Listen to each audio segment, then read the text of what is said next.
Rolling, right? We are rolling. Okay. Take it away. I'm David Sager, and I'm here in the Library of Congress Jefferson Building in the recording lab, and also have Loris Schissel from the Music Division, who is off camera, but you may hear his voice at some point. And we're very pleased to have Joshua Rifkin with us today, a pianist, composer, musicologist, and I didn't know this until very recently, a jazz pianist in the traditional sense of the word, something that occupied your very early years. Is that right? You could say former jazz pianist, yes, but when I was growing up, this is music I played a lot, yeah. I was doing a little digging and read an interview that you had given to Jazz and Pop magazine with Mike Lipskin. Oh, yes. In 1971, right after, I think, Volume 1 of the None Such That's right, recordings it's came out. immediately in the wake of that, yes.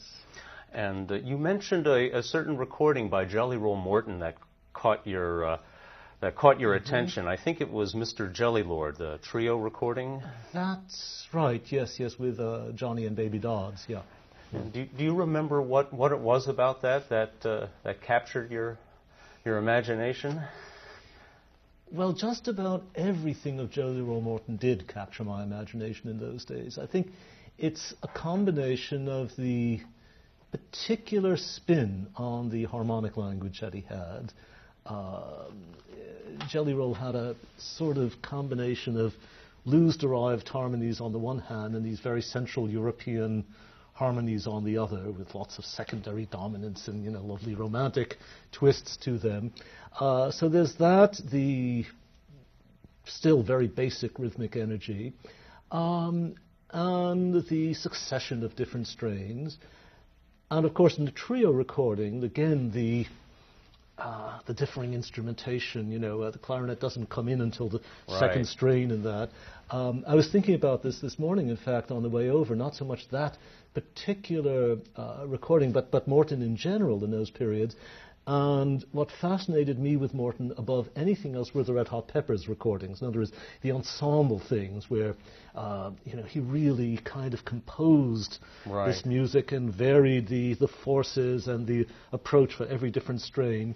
And that just absolutely captivated me. Indeed.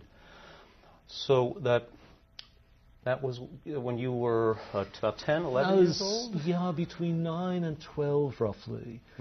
My older brother was the one who got me involved with the music. He wanted to be a cornet player. He was very passionately taken with jazz, and he needed a pianist to play with him. And having a younger brother who was studying classical piano, he was able to press gang me into service. The sort of thing, wouldn't you like to play it? Couldn't you learn this Jelly Roll Morton tune within the next hour? And of course, if you don't, I'm going, to do you seriously bodily harm, as older brothers will. So I learned. Yeah. Did you find yourself trying to get the feel that Jelly got on those recordings, or were you copying a specific style? I think I was trying to get a lot of his style, although looking back, I certainly missed a lot of the intricacies of his piano playing. But again, I was in some ways trying more to get the style of the band recordings onto the piano. That was the sound that I had in my mind more than anything else, and I was trying to find a way to do that on the piano.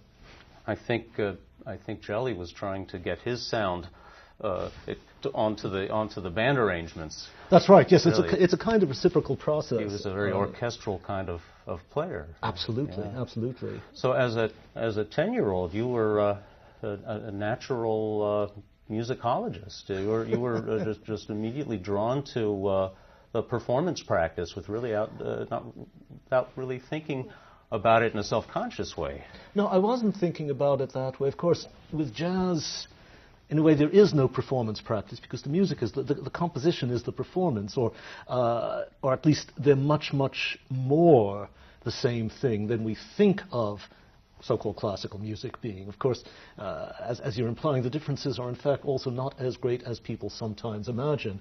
But I certainly, was trying to absorb the way the music went and to play what I was hearing, which is, of course, I think what any musician is trying to do, particularly when learning the things initially. Here, of course, one didn't have the mediation of notation. Nobody was transcribing General Morton in those days, and perhaps because, in fact, of that background, it later seemed to me a very strange thing to do, to transcribe Morton piano solos. I should immediately say I greatly admire the work that Jim DePogny has done on that. Right. These are wonderful, wonderful things to have. But I had to get myself adjusted to that idea because, one learned it by ear. It was an oral music. So we thought. It's really hard to draw that line and say where does that improvisatory quality take over. It's a very hard line to draw, and of course, it gets harder to draw the more research people do on this stuff. Again, I'm not a jazz historian at all, but I do try to keep up with at least some of it. And it does seem to be clear that a lot more early jazz had a written foundation than was admitted or as part of the jazz ideology that one got as a kid.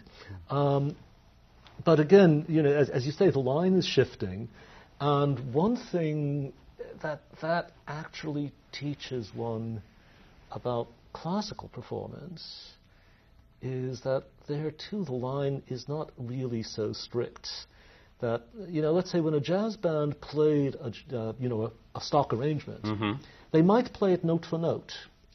Nevertheless, they could make it sound as if they were improvising it. The kind of inflections, the kind of shapings they have. And in great classical performance, that's actually what happens. It's not a matter that the people, quote, respect the notes, unquote.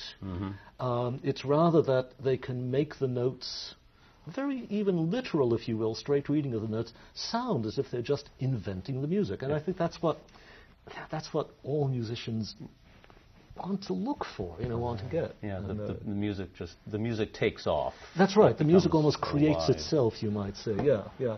It took me a long time to learn that, I'll have to say, but I think the early experiences with jazz, in fact, helped seed a lot of those ideas somewhere. Is that the notion of the musicians making it sound extemporaneous, is that what you refer to as delivery, I think, in your conversation with Mr. Herman? With Mr. Sherman, Bernard Sherman.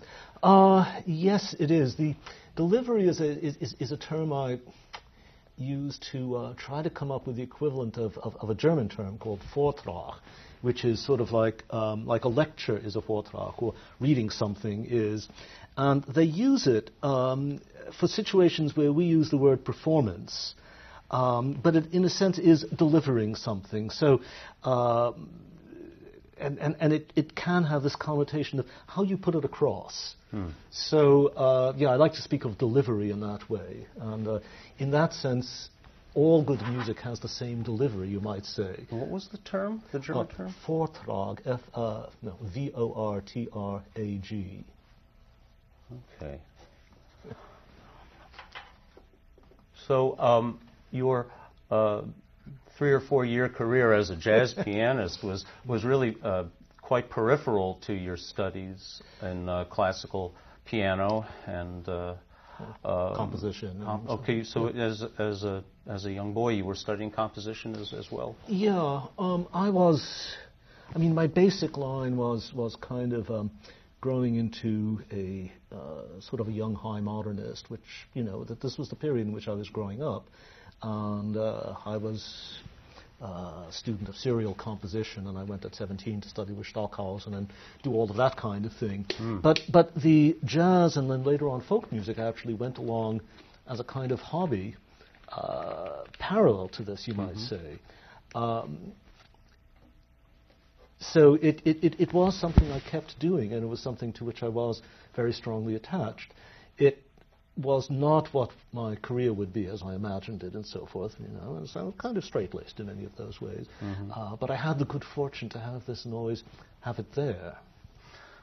So in 1971, The first volume of the Scott Joplin Rags came out with you as soloist, the None Such recordings, of course, and they made quite a splash. I remember that very well as being there was a lot of buzz about those albums, and I think they still have quite an impact on listeners, people who aren't necessarily musicians.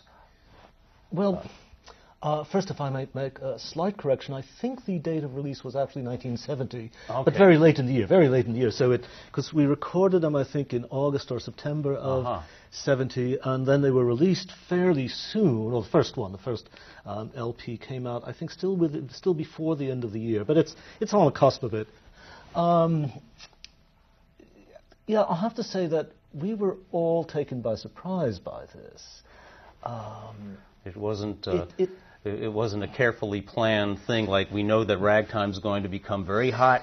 No, not at all. I mean, there is a background that I'll get into some, but when we decided to do the recordings, it was simply because we had felt that this was wonderful music that had not been presented in a certain way. We very consciously wanted to present this on a classical label, not a pop label, presented in the kind of manner you normally presented classical music, with serious cover art, with serious notes. This in itself is a spin on it that might be debatable, and I think was already to many people, but it was a conscious move on our part. Insofar as we had any notion of public success. Quite frankly, I thought it might sell a few more records in my albums of 15th century French secular music, maybe a couple of thousand instead of a few hundred. But nobody imagined anything more. In those days, and particularly at None Such, we didn't do anything called, like marketing. It was kind of against our principles. We were kind of, serious high modernist types. Secondly, we had no budget for it anyway, so we just put our albums out on the market to die, and we did the same with this one. And to everybody's great surprise and gratification, it didn't just sink; it got a lot of attention.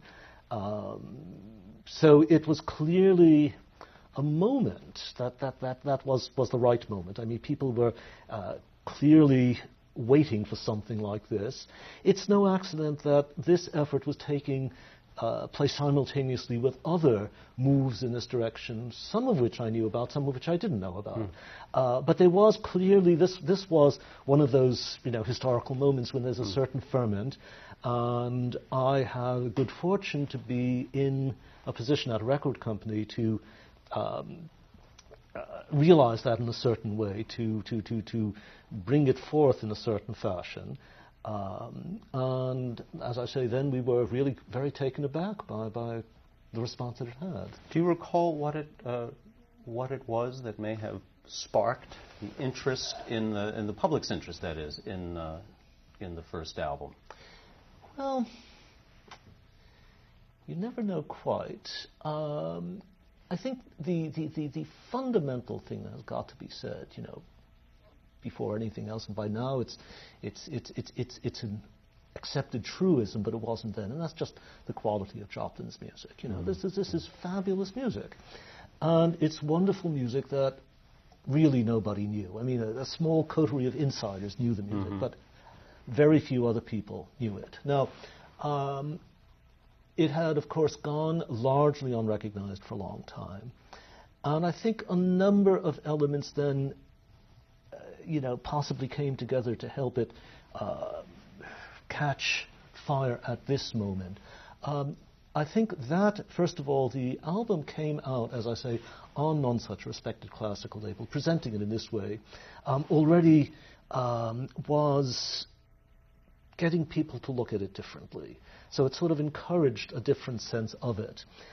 It got and in line with this, it had a very important early review in course, now defunct Record Journal, but written by Wiley Hitchcock, great Americanist, wonderful musicologist, right. wonderful. With the book Vernacular. Well, I think he wrote a history of American music for Prentice Hall, yes. And he's done endless articles and ran for a long time the Institute for American Music at Brooklyn College, and Wiley wrote a just wonderful review of this. I mean, very favorable, but more important, very perceptive, and really, sort of teasing out what was different and marvelous about this music. It was coming at a time, of course, when, on the heels of the 60s, there was a reawakened interest in black culture, and in this part of U.S. history, which had been really very, buried for a long time. I think that contributed, although it's got to be said, and it's something that still is a cause of regret, that the initial audience certainly was overwhelmingly white. Mm-hmm. But an awareness of this, or in a sense a sensitivity to these strands, or a willingness to respond to them, I think was increased at that time. There was a consciousness, I think, again, heightened in American musical traditions and what this country had produced. Then, lastly, and this may be a slightly more negative side, but not necessarily, I think, there is recurringly a thirst for something new that people don't know. And most of the new and unknown music that was coming out was, as I say, the brand of music that I myself had been raised in and brought up to compose, this very user-unfriendly, high modernist stuff, of which I don't mean to speak slightingly, since I've devoted a lot of my life to it. But one must say certainly that this was an immediately appealing and engaging music. Meant that it had the dual virtues of being unfamiliar and new, and yet something that was accessible and to which people can respond. So I think these various strands must have come together. It was just a fortunate moment. Yeah, and ignited. And I was surprised to be reminded that these came out a couple of years before the movie The Sting showed up. Yes, it's true. The first two, I did 3 LPs. The first 2 LPs came out before The Sting, and sometimes, obviously, looking back, I'm asked.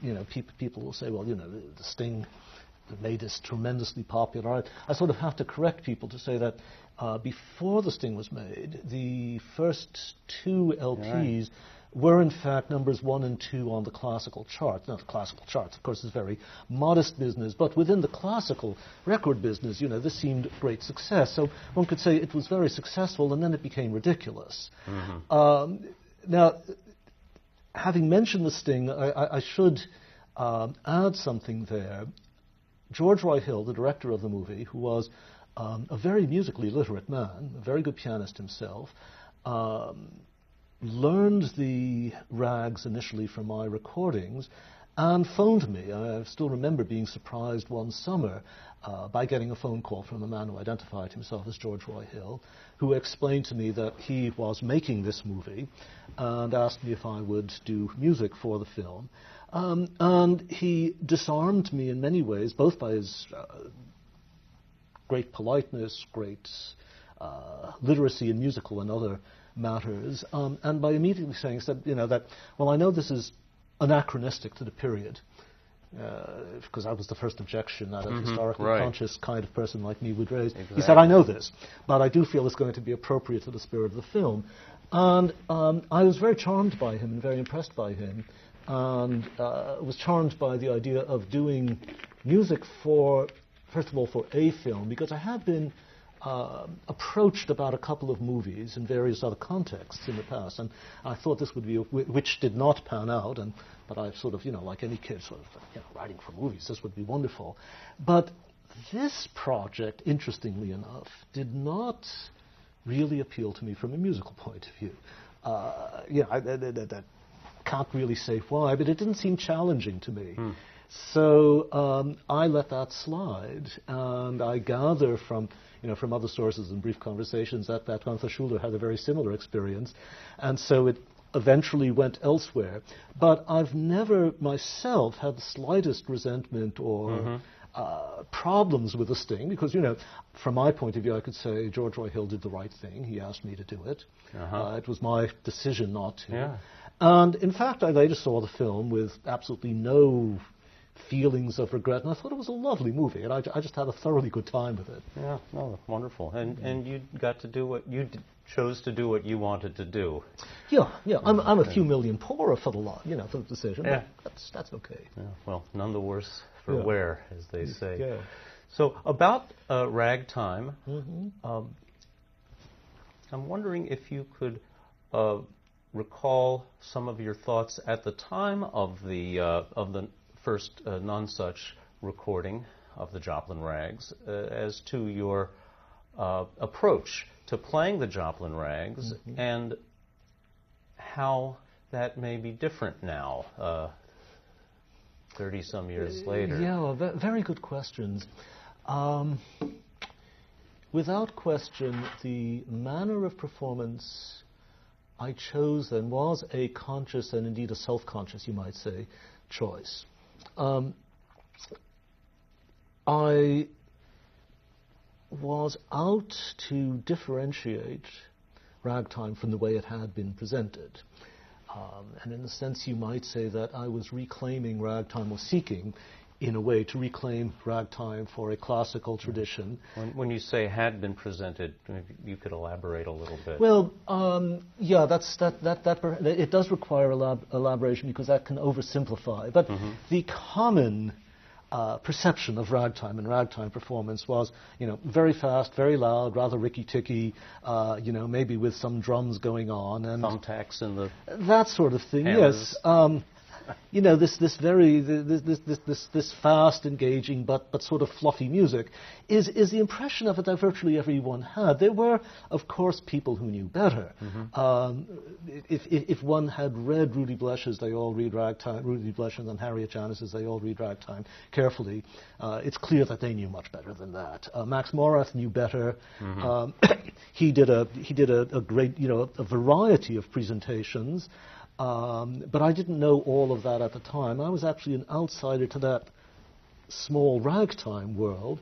But it was certainly a somewhat conscious, a quite conscious decision to look at it from the other angle. And in a way, also, I was intentionally looking at it at a different angle from the one through which I first learned the music. In other words, from early jazz, of course, I knew some Joplin.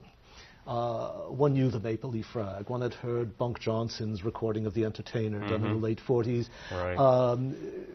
And I had played it very much in that vein. I mean, I had done, quote, my, unquote, Maple Leaf Rag, and had swung it and improvised and all of this. And I was making a conscious move to go away from that, go in a different direction.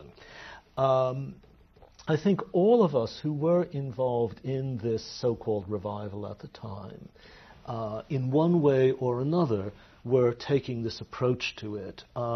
I was fairly close to Bill Balcom in those days, and obviously we traded a lot back and forth. Bill and I had known one another since my late teens. And the catalyst of my renewed involvement, my reacquaintance with ragtime, you might say, was the composer and critic Eric Salzman, who was a near neighbor of mine. And Eric was friendly with Bill. And Bill had got Eric excited about Joplin. Eric came to me one day and said, I have this wonderful music, Joplin. I said, well, I know that. And of course, began to think, no, I don't know that. And I saw it differently. And that, and sometimes, we had parties at Eric's house, and Bill and I would be there, and we would play, and then we started playing publicly, etc. So it was from that matrix, a matrix of composers of classical music, as Eric and Bill were, etc., that the renewed involvement with this came, and that shaped the way I was thinking about the music there. And I thought, I'm going to, do this as composed, very elegantly composed music, not play it fast, and so forth. And you might say, no, I'll say, sort of in retrospect also, again, that was part of my high modernist phase, you might say, and I put it very much through that mill. These are sort of fine points, but the style of articulation I use is pretty sharp, not staccato so much like the traditional fast ragtime, but still pretty sharply etched. It's as if I were, almost performing Stravinsky, you might say, in making articulations very, very clear, phrasing very, very precise, sort of not bending things and so forth. That was where, as one might say, my head was at in musical thinking and musical performance at that time. So I consciously refracted it, you might say, through this lens. And I think that's how that manner of performance evolved. And then, of course, you've posed the question, well, what's changed since then? Exactly. I think, like just about anybody of my generation, I did have to come to a sort of uneasy revaluation of my relationship to the modernist traditions in which I grew up. As I say, with Bill Balcom, I think that was similar. With my friend Eric, with lots of people, we were of that then generation that was born into the wave of high modernism and began to feel its limitations and its strains and its problems. With many of us, in fact, it was the contact with vernacular musics that helped do this. With myself, most crucially, it was the Beatles. And with many of my composing colleagues as well. But that music changed our lives. And obviously, the involvement then with ragtime is part of that same pattern of opening our canonic eyes, if you will, to this more vernacular music, and beginning to grow suspicious of the distinctions between the high and the low, or particularly the value implications that were connected with them. Of course, we were learning things that a lot of other people had known before us, but you have to learn it yourself. Exactly. And I think that Joplin contributed very strongly to the process of making me rethink a lot of things that I had taken for granted and had been sort of the tenets of my belief system, if you will.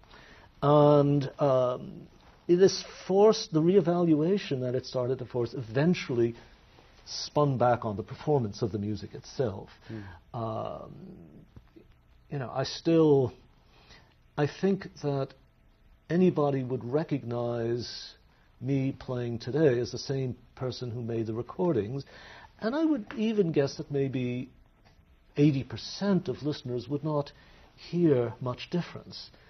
And yet to my ears, of course, a lot has changed. I like to think that, well, first of all, the tempos are more flowing, I like to think. I had to reevaluate the notion of what slow means and not fast means. These are tricky terms. They sound like value terms in a way, and yet it's very probable that they had some fairly specific connotations of actual, metronomal clock speeds. This is actually something I became much more aware of through my experience in performing early music, Baroque music, and dealing with problems like that in Bach, trying to work out what real tempos were, etc. But of course it had an effect on all the music I did. And it changed the tempo, it changed my sense of sort of rhythmic pacing and springing the rhythms, it changed my sense of phrasing. Bill Balcom had long time before pointed out that Joplin's phrase markings on his rags are basically those of violinists. The way he puts slurs and so forth fundamentally come from violin technique. Whether he knew that technique very well, unconsciously or not, it was just sort of part of what he absorbed, is indifferent here. But if you understand the markings that way, they give you a slightly different spin on the melodies, and to me increase the sense of how actually not only violinistic, but more important, how vocal many of his tunes are.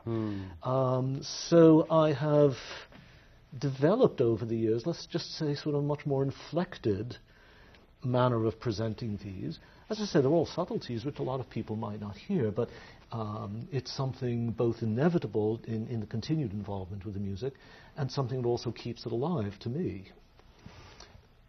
I want to put you on the spot gently and ask if could you demonstrate the way you might that you play a piece of Joplin's now as opposed to how you might have thought about it back in the day. I can try.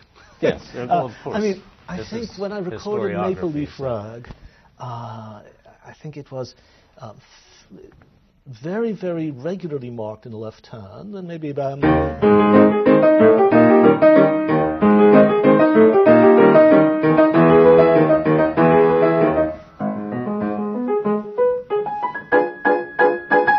Now, within each bar, everything is fairly even, not just in timing, but sort of in dynamic gradation and so forth.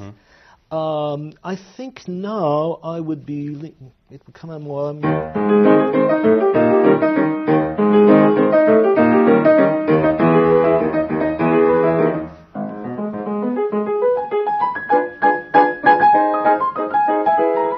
It's a little bit faster, not much, but a bit. So one can, I think, feel the larger groupings of the music better. And the right hand is not as sharply articulated, but just a little bit smoother, a little bit more internal shading. I don't know if even you can hear those differences, but I'm aware of them in playing it, yes.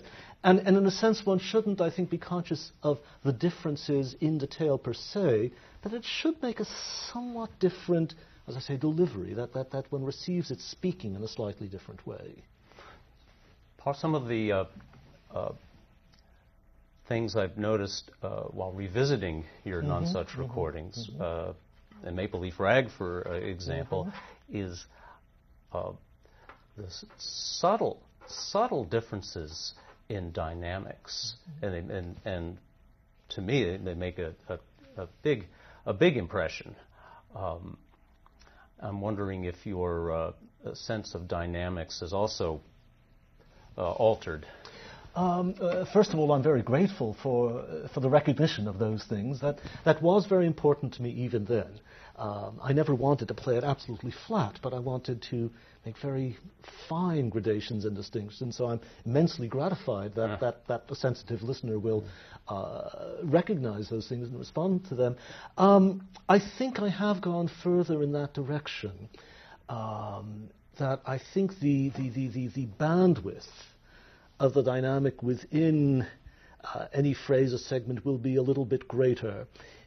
Again, it has never, I think I have never gone to the point of playing something where you would perceive it as piano and forte, loud and soft within a phrase when it's not so marked by Joplin.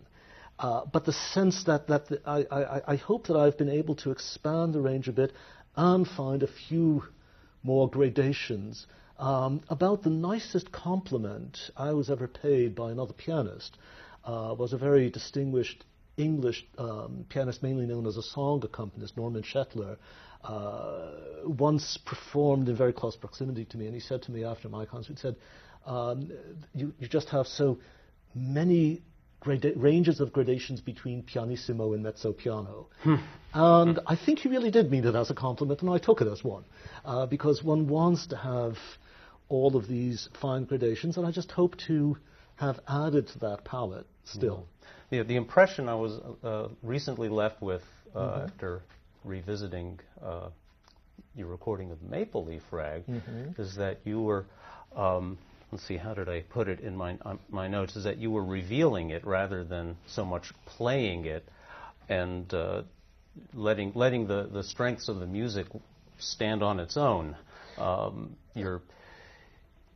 Your musical effects, again, were very, very subtle and very effective. I mean, it's a gorgeous performance. I'm grateful for that. I mean, not only because, not solely because it's complimentary, but because you're definitely striking at something that was very important to me and still is very important to me in playing it.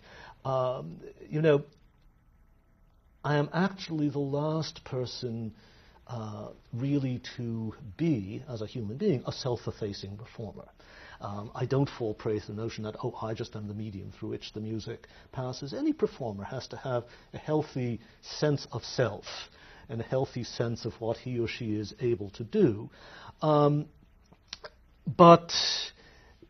the idea is, I think, to find ways to make the music speak. Mm-hmm. And again, there is, as I say, that's not a selfless act. Mm-hmm. It is, for me, a much more interesting way of working with my own personality, sort of getting involved in a dialogue, you might say, with the composer, where you'll just hear the piece and you think, that's lovely music. Then, of course, I hope that somebody will say, gee, you know, for it to be that nice, had to be a terrific composer, you know, had to be somebody who knew something, you know, what he was doing there at the piano as well. Mm-hmm. I certainly don't find it interesting to achieve a result that would seem as if I were interposing myself. I'm actually doing it quite a bit, but I hope that it is never noticed.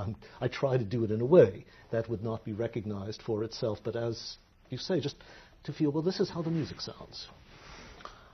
There are some things I want to ask you about performance practice, yeah. And do you feel that there are some? Are there some specific mid to late 19th century stylistic practices that you use when playing ragtime that you feel make it make an appropriate appearance here in putting this music across in its delivery? Yes, I think there are late 19th, early 20th century practices that have actually, that in a way I arrived at intuitively, and as I learn more about the manner of playing in that period, mm-hmm. I sort of can think, oh, so that's what I'm doing. My own field of specialization in performance practice has been more geared to the 18th century, where I do most of my work as a performing musician. But obviously, one is interested in the whole gamut of this. I think two or three things, yes, come either from that or have been affinities that I've discovered. One is the increased subtlety of dynamic gradation. I think that's something that that players of all instruments did very much. You listen slightly later, but out of that tradition, to Fritz Kreisler, for example. It is supremely elegant playing. You're never conscious, or you never think of his really bending time or dynamics, and yet there are thousands of subtle gradations going on all the time to make it sound as if it's speaking very naturally. If he had been playing, really to the metronome and really to absolutely level dynamics, you'd think it would sound very artificial. That's something that was very, very essential to that manner of performance, and I think also comes into playing this music.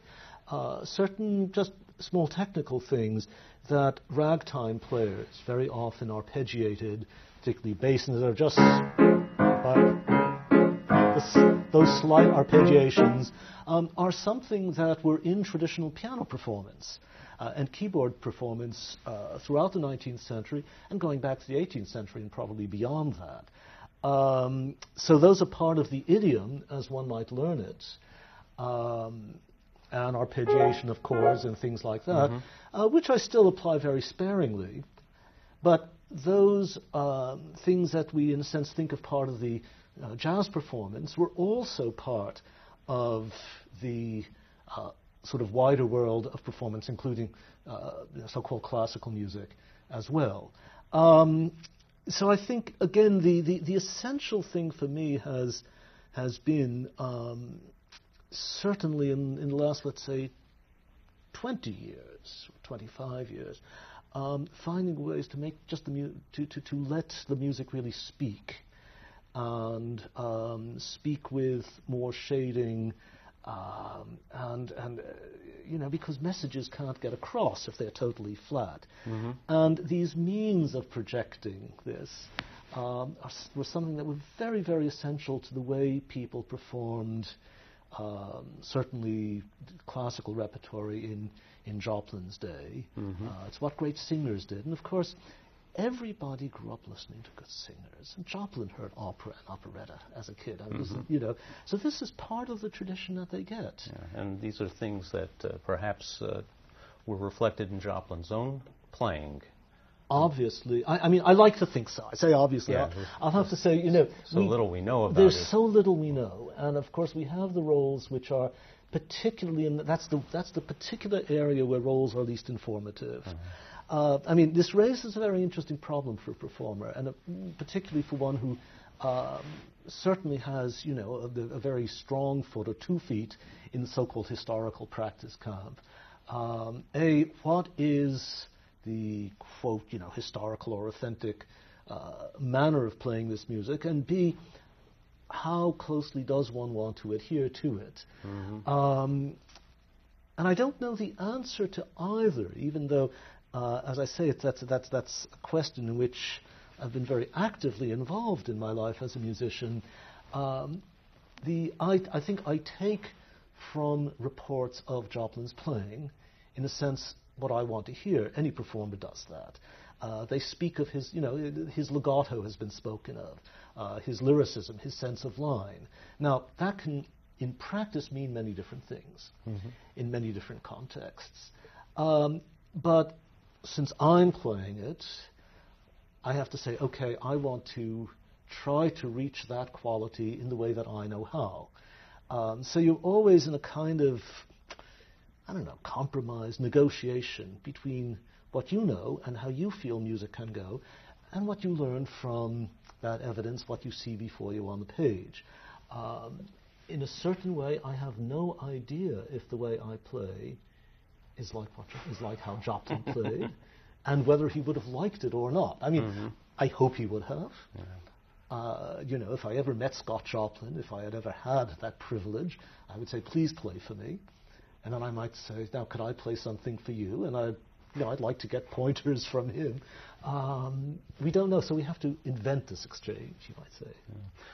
Yeah. Did U.B. Blake ever offer any comments to your playing of ragtime? He offered comments. I met him a few times. I knew him some. I mean, I was not close to him the way Balcom was. I looked with some sheepishness, almost embarrassment, back on that connection, because I suspect U.B. did not really like the way I played. I think probably it was foreign to him. Of course, he also came out of a different tradition. Mm-hmm. But, of course, he knew things about this music that I didn't know.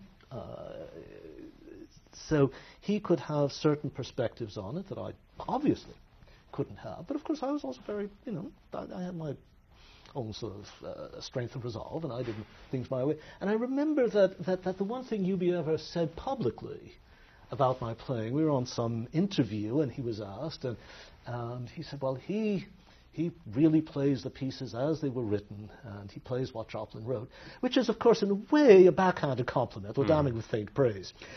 He was too much of a gentleman ever to criticize. He was a wonderful gentleman, U.B., and also someone who had spent his life in the theater and music business, and you do not criticize colleagues, certainly not openly, because ultimately we are all in it together, and we face common hurdles. So I don't really know. I suspect that probably U.B. did not really like or approve of how I played, but he was very gracious about it. And in thinking about it over the years, I have actually tried to learn from what I imagine his criticism would have been. And maybe that too has contributed to my trying to find ways of making it seem more improvisatory, even while still within the, while keeping the framework intact. Bringing up subtle distinctions again. Yeah.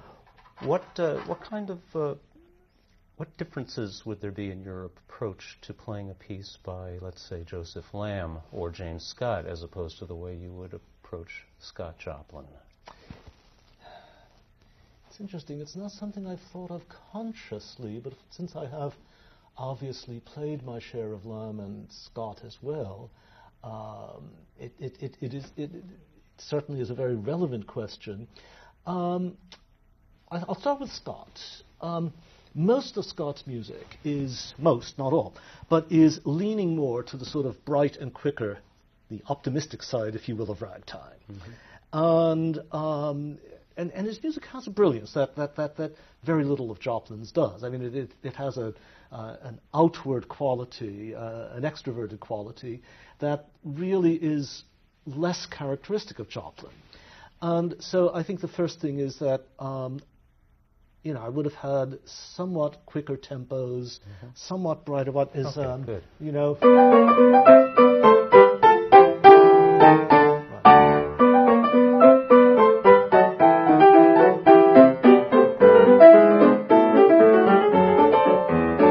Haven't played in a while, don't have it by memory. But that's somewhat faster and lighter than I play much Joplin. Lamb, I mean, of course, slower pieces of Scott's like Troubadour Rag, Grace and Beauty, Troubadour.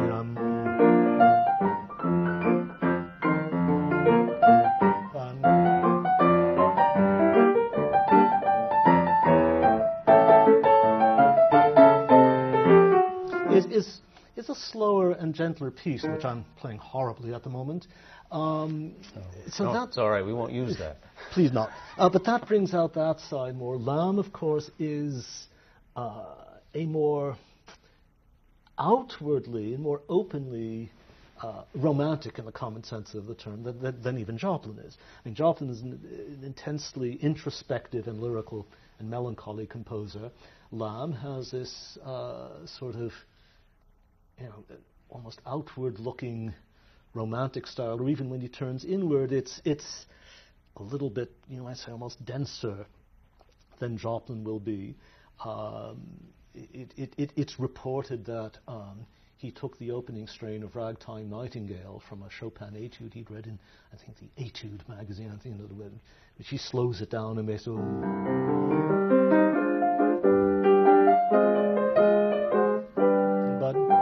when you have something like this,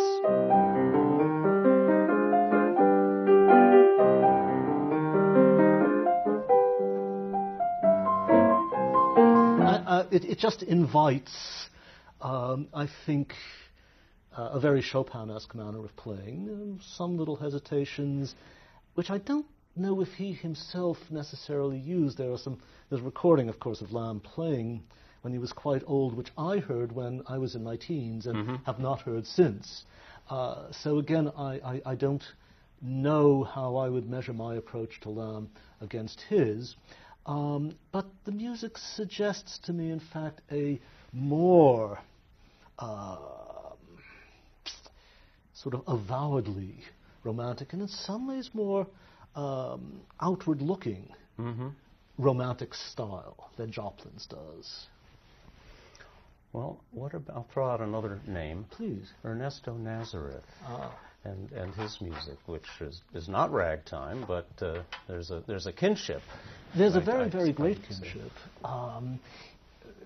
Obviously, as we learn, sort of what you might call vernacular or vernacular-inflected piano musics all over the world have a lot to do with each other.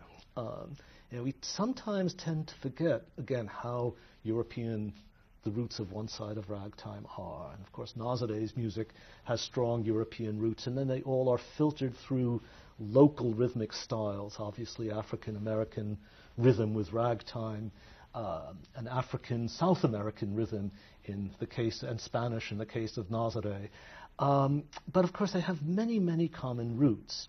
So there's a real affinity in all of this music, similarly with Lecuona and other piano composers.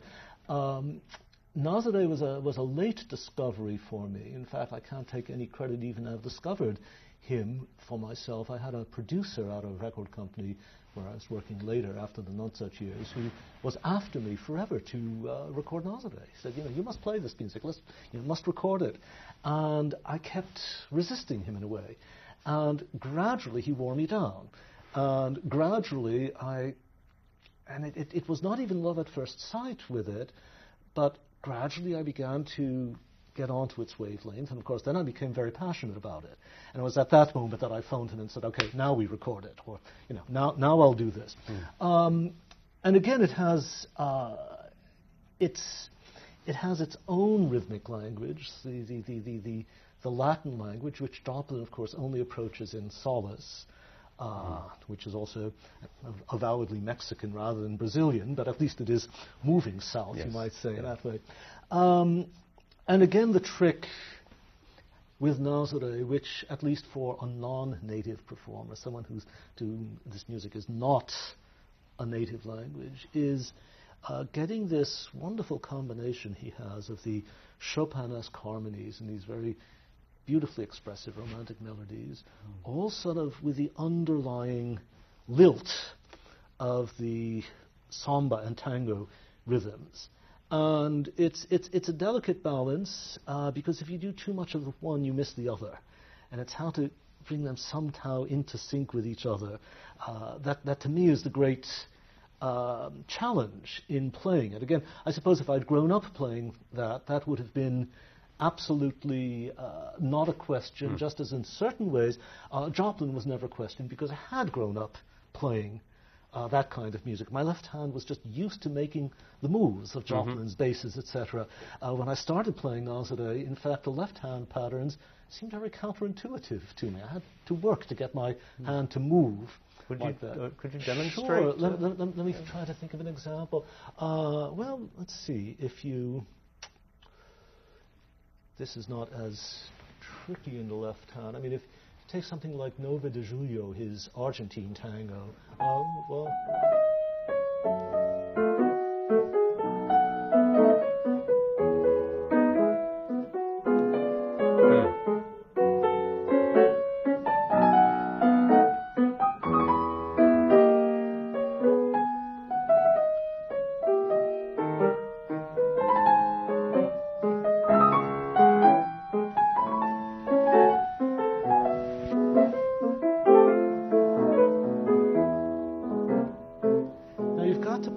that left hand. It's not easy to control it dynamically, but it's got to lilt a bit, and then this very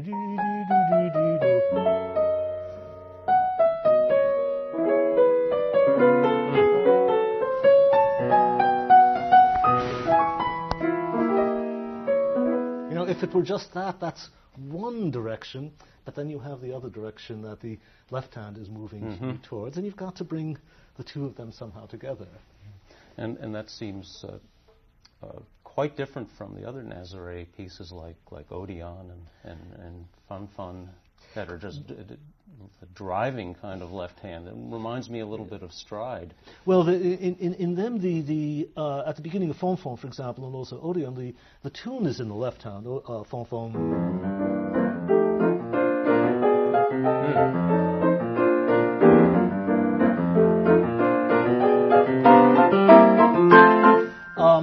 But again, it's that just getting that poised, and later you have it more like Stride in the middle string.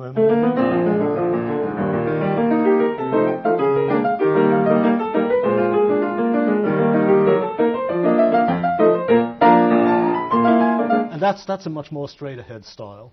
It's also beastly hard to play if you haven't practiced. They're very exciting pieces. Well, they're wonderful pieces. I'm eternally grateful to my producer, I should name him, Paul Myers, who had once been with Columbia and CBS in New York, and then wound up his producing career at Decca, London, London. He was a wonderful, wonderful musician. He was also for a long time Glenn Gould's producer and so forth. It was an honor to work with him. And it was he who, as I say, got me interested in Nazadeh. And since that point, I have done most of my concert programs intercalating Nazadeh and Joplin, moving between Joplin rags and Nazadeh tangos. And it seems to have worked very, very well with audiences. Yeah. I wanted to ask you specifically about it was the third strain of Joplin's magnetic rag, and it's something that struck me from the Nonsuch recording, the element of the low down that comes in.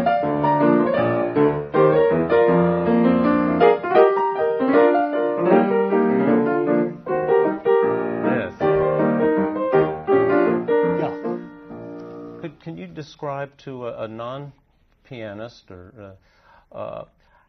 how do you bring that in? How do you bring that element in without doing too much?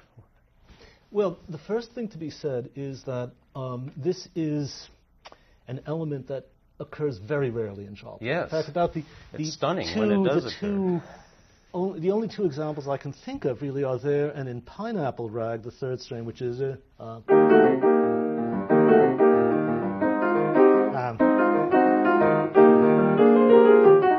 these major minor mixtures and is really a kind of exoticism within the context of Joplin's music. It's not his musical language, so it's about as out of place in Joplin as it is when Debussy brings this kind of thing into Gollywog's Cakewalk. It's a definite look at a different language, and it's the same thing with Magnetic Rag when it comes up. Again, to place in context, Magnetic Rag is a particularly marvelous piece because it does look at such a wide range. It starts with a march-like, more standard ragtime.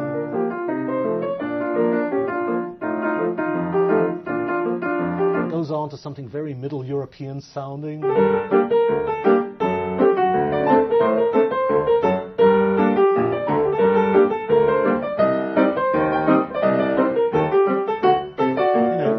You think you're somewhere in Bohemia or something like this.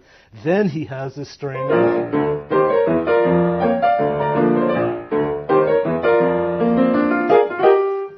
The strain after that is this high romantic, almost Brahmsian.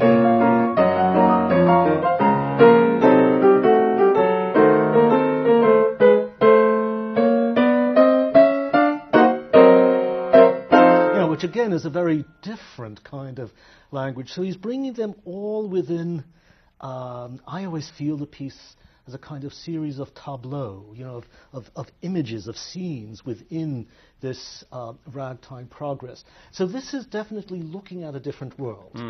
And first of all, I think with each of these strains, you have to find a way to give it its character. And obviously, as you say, this one suggests a low down. So first of all, I think the first thing practically is that the bass wants to be heavy. You don't, I think, want to play this. More.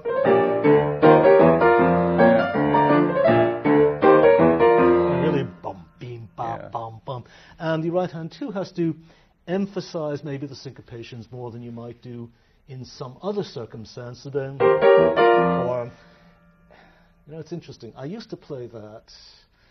They're more detached, and I now tend to connect the first two chords a bit more. Notice that there's just a little bit less air between them. For me now, that speaks a bit more naturally, but still, you've got to, I think, give that its emphasis certain weight, that it does feel, as you say, low down, or it's definitely the jazz and blues world coming in, which are basically not Joplin's world. It's a very salutary reminder too, I think, against a tendency that once was out there, to lump, let's say, all vernacular music or all African American music under a common umbrella. And of course there are profound commonalities in relationship, but there are many different distinctive strands within that. And Joplin comes from and exemplifies one strand that, because that is so well defined, he's able to look at and bring in something else, but it is something he's bringing in from outside. It is a kind of foreign element in the music, just as the Central European element is an exotic element there. Would you address your approach to the entertainer, which, upon listening to the recording again after years, I was impressed at how delicate it is, and it's quite beautiful. And something in addition to that, the end of the first strain, the first and second endings of the first strain, that's that repeated phrase, that could so easily sound trite, and you maintain the rhythmic vivacity so that it moves right through it and sounds anything but trite.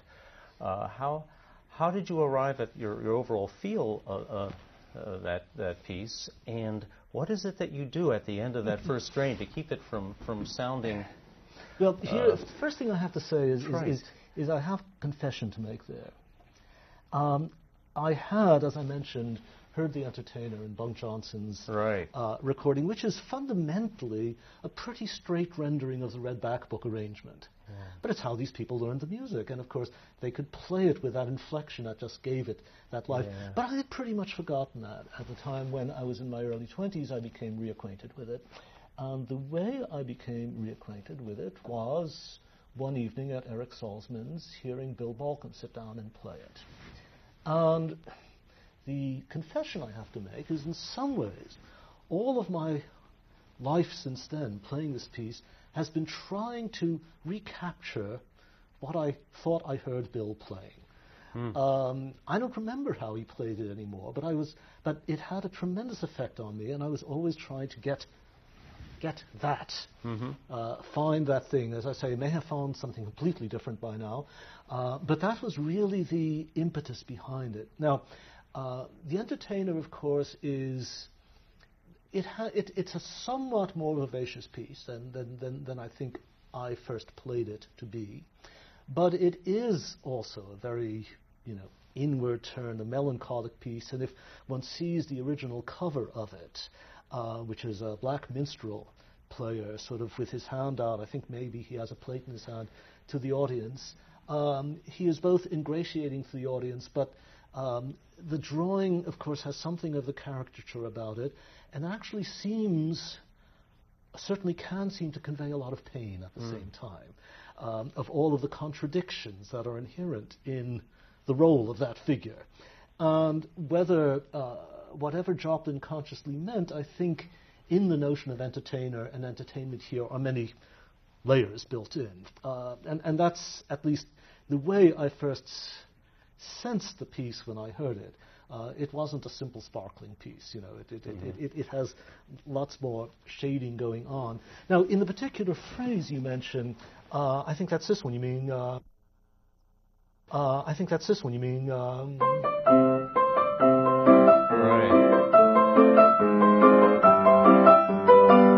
This one. I think there are a couple of things that are built into the music, the cues that Joplin have given you. That one tries to bring out. The first thing, of course, is that the figure is, as you say, is repeating, and it's a very sort of stock figure. Come on. Yeah. But there is that bass line. With that chromaticism there, particularly that last one, that minor inflection, that tells you something else is happening. So you have to sort of thread that bass line.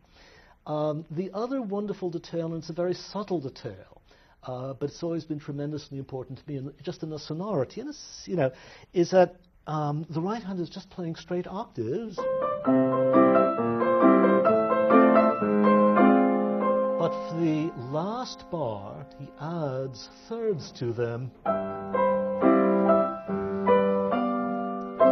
So he fleshes out the texture a little bit more. And I've always been very conscious of that change and try to bring it out in a way so that you feel some kind of intensification is taking place there. I'm again gratified by your response, because that seems to have got across without you're necessarily specifically noticing, right. There's that little third coming in there.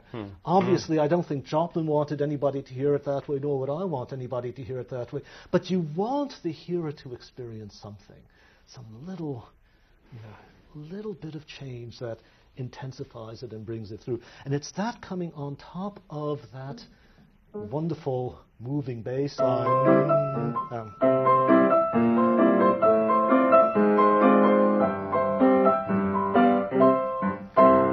That does that, yeah. Very nice. Yeah. Something I probably should have asked you towards the beginning of the conversation is about the term high modernism, because that's a term I don't know, and maybe it might be good for the people who view the excerpts of this interview to sure, yeah, know from what the that is about. Yeah, from the sort of world of classical music history, literary criticism, all of that stuff, and painting, and in which I've spent a portion of my life.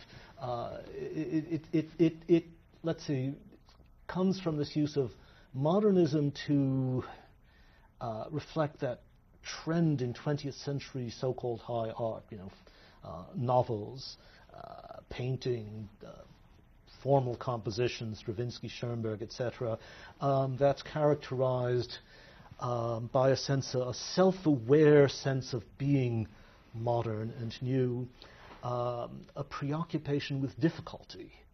The notion of an art that the general public can't necessarily understand, and taking pride in that. Ulysses of Joyce is one of the great exemplars in literature. It's a book that really nobody can read, and yet people can love reading it if they get on that wavelength and if they have the learning, etc. It demands a lot of the listener or the viewer or the reader in a rather self-conscious manner. And then the sort of apogee, this very elevated Brahmin tendency, you might say. We often speak of as high modernism, the purest of the pure, the highest of the high, the most perfectly, exquisitely thought out, etc., that you can have. And of course, I think we only became really conscious of those terms as this was all breaking down, to give way to something that people liked to call postmodernism, the sort of anything goes pluralistic world. I can't quite go all the way to be a postmodernist, but certainly my original sort of sense of high and low, of strict and free and all of this, which was tremendously vital to me as a kid growing up in New York in an era where this was very much the dominant thing.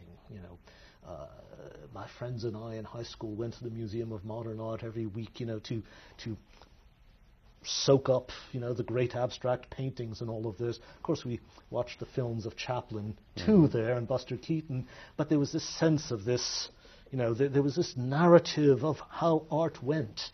And, how Cézanne went to Picasso, went to Mondrian, this kind of thing. How music went from, Wagner and Brahms to Schoenberg and Stravinsky, and then to the post-war, very advanced composers like Milton Babbitt or Stockhausen and Boulez. And it was all worked out, and it was this story. And I and many of us had absorbed this story, and we believed in it. It's a kind of act of faith, if you will.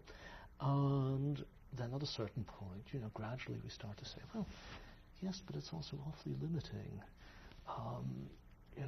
it's fine and it's wonderful, but we're also closing ourselves off from so much.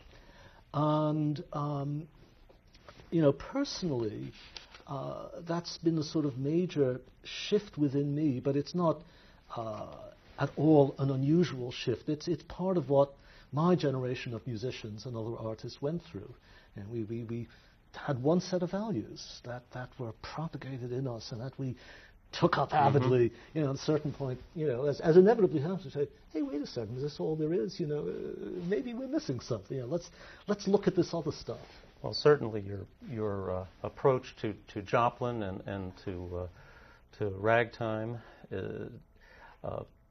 highlights the high art within those compositions, and in a subtle way, which must be just a painstaking process to pull these nuances out, and there's been a real just a major contribution to this music and to its enjoyment. Well, I was very fortunate. I was in the right place at the right time. My own involvement with it happened that would turn out to be a fortunate moment. Just by luck, I was connected with a record company that both had a considerable cachet with the public, with a certain segment of the public, and on the other side gave me freedom to record pretty much whatever I wanted, as long as it stayed within a very minimal budget. And when I was the performer, I was able to do it very cheap. So I consider myself very lucky, and I've always been happiest that this helped make people aware again of a really wonderful composer, a man who wrote some absolutely marvelous music that had been neglected. I was hardly the only person involved in that, but I had the chance to be one of those. And the way I played it probably also fit what people would respond to then. For whatever drawbacks or limitations or this or that it may have, and I know that it was not universally approved of by certain people within the ragtime community, and of course with retrospect one can see a lot of justice in that. You feel differently about it at the time, of course, but that's all part of the process. And if you can do something that has some value in itself, that can seem like good music making, and then also have these other ripples, you've got to count yourself fortunate. Wonderful. Loris, I haven't given you much of a chance to chime in. Do you have anything? So good. One thing, Please. in my mind, as you discussed the sort of pianistic approach to this music, but the music itself and the composers, a lot of that element. Oh, Loris actually can't hear you. Maybe you can take my... I don't worry about it. I just wanted an answer. Okay.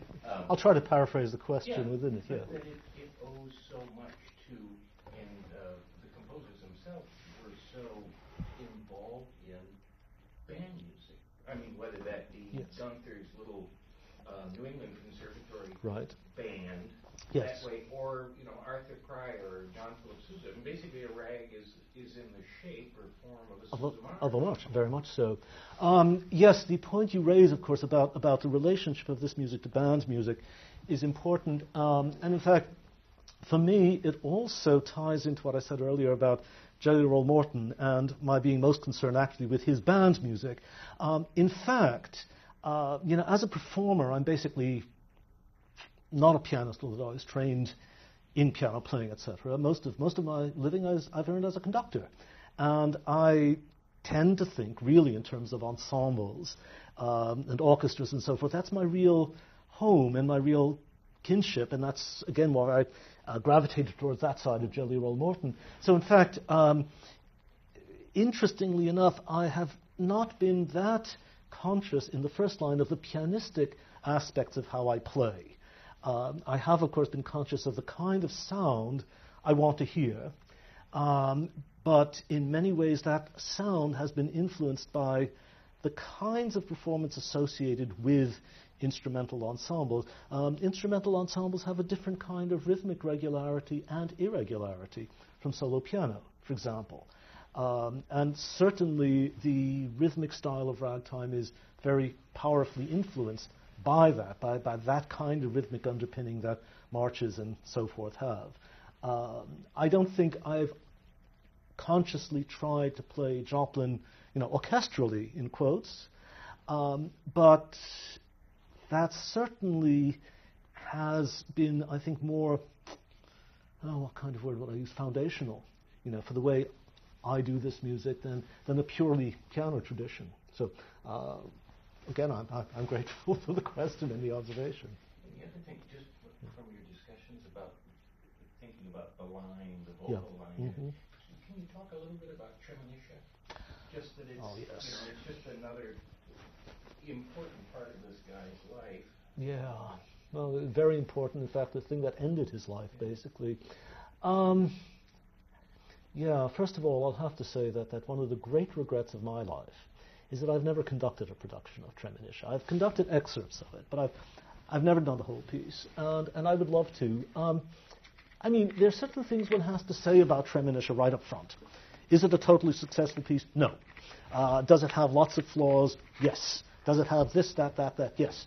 Does any of that matter? No. Tremonisha is absolutely treasurable. That's the word I've always used about it. It contains some of the most exquisite music Joplin ever wrote. Again, one can find this awkwardness in the libretto, etc., but one's got to realize this is, really a testament. This is Joplin putting everything he believes in on the line into this story. And interestingly, when it was first being revived, it was a story that was not welcome in certain quarters, without question, but is in fact part of a very great tradition, and a great tradition in the African American culture and tradition in this country at that time. And that's something that has also always made it very, very moving for me. It's a wonderful piece, and you cannot but love Tremonisha. And I'm again happy that it of course will always remain on the periphery of the repertory, but it's remained and it's not going. And the values that I feel in it are felt by many other musicians. I was in fact recently reading a very interesting recollection of Bill Balcom's about how he came to Joplin in the first place. And it was through Tremonisha, and it was, in fact, through a man whom both of us knew very well and played in different ways a very important role in both of our lives, a musician named Norman Lloyd, who is not well known now, but a really wonderful, wonderful man. And as I say, Norman was very important for me at a certain stage in my life, and for Bill as well. And Norman knew a lot of this repertory. And he was one of these people who just knew tremendous things. And Bill recounts the story of, I think in 1969, Norman telling him about Tremonisha. And Bill, who of course was always someone very interested in the intersection between the vernacular and the formal and the high, was immediately fired up with curiosity and went looking for the piece, and had a very hard time finding it, and eventually found it through Rudy Blesch. And that was what first excited him about Joplin. It was through that he started to learn the rags. So Bill came to it really from that. I'm sure he'll sometime be here to tell this story himself if he hasn't already done so. But so Tremonisha really was the thing that fired him there. I came to it from the other direction, but in the same way. This is the piece for which, he devoted the last years of his active life, and is the piece that really did kill him by all indications. It's one of these romantic cliched stories that seems to be perfectly true in this instance, and is just wonderful, and I hope that it will continue to be there. I'm quite sure that it will. I think we're getting a signal that the hour is nigh, and I'm wondering if, and we can certainly edit any and all, but if there's something you'd feel comfortable playing, maybe even a portion of just to have a little footage. Sure, sure. Do you have any? Well, how about magnetic rag? Oh, sure. Thanks. You know what? I'm going to remove my lavalier and get out of camera range while you do this, and shake your hand. Thank you, David. Thank you so very much. Of course, is this still caught on mic? Yes, magnetic rag is, of course, the last published rag, and very likely the last completed rag. It is the valedictory rag, if you will, and it's from the period of Treemonisha. So it's the closest, I think, you get in the rags to that almost more expansive musical vision that Treemonisha has. So I'm thrilled to play it.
the ending is